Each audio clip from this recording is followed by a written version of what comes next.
સોલંકીના વાયડ ગામમાં સળગતી તણખલી વરઘોડાની અદાવતમાં લોહિયાળ જંગ।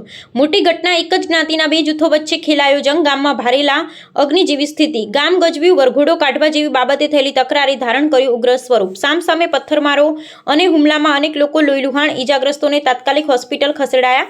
પોલીસની હાજરીમાં પડકાર। શુક્રવારે પોલીસ બંદોબસ્તમાં નીકળેલા વરઘોડાની દાજ રાખી આજે કરાયો હુમલો। પાટણના સરસ્વતી પોલીસ સ્ટેશનમાં અલગ અલગ કલમો મુજબ ગુનો દાખલ। પાટણ એસપી તેમજ ડીવાયએસપી તેમજ પીઆઈ તેમજ મોટી સંખ્યામાં પોલીસ કાફલો ખડકી દેવામાં આવ્યો હતો।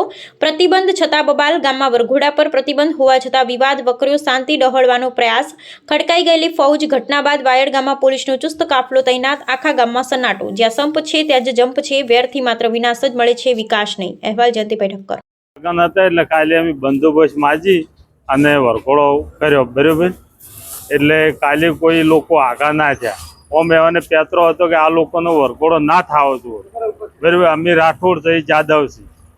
હવે એ છતાંય આજે પોલીસનો બંદોબસ્ત હતો તો આખું ગામ એક થઈ, આગેવાનો, સરપંચ અને બધાએ, બરોબર। અને છોકરાને હંકારી મેલ્યા અને પછી અમારે જે જોઈને માતાજીના મંદિરે પહોંચી અને સોફેરથી આવ્યા। હવે અમારે 10, 15, 20 જણાનું ઘરનું પરિવાર હતું, બરોબર। એટલે મંદિરમાં પહી જાય એ છતાં એ લોકોએ મંદિરમાં પથ્થરમાર કર્યો અથવા તારિયા, લાકડીઓ, તરવેલીઓ આવું લઈ અને અમારા બધાએ 25 માણસોને ઈજા કરી, બરોબર। એટલે એ માણસો હવે એમાં તો શું છે કે 3 પાર્ટીનો જે હોય ગ્રુપ બનાવેલો હતો એ લોકોની બધાએ સંગઠન કર્યું કે મરી જવું છે, મારવા છે, બરોબર। આ લોકોનું વરઘોડું થવું જોઈએ નહીં। આપણું નામ બચસિંહ ગગુજી। હાલ પોલીસ બંદોબસ્ત ચાલુ? હાલ પોલીસ બંદોબસ્ત હતો પણ પોલીસ વાળાથી કોઈ કાબુમાં નથી રહ્યા, બરોબર।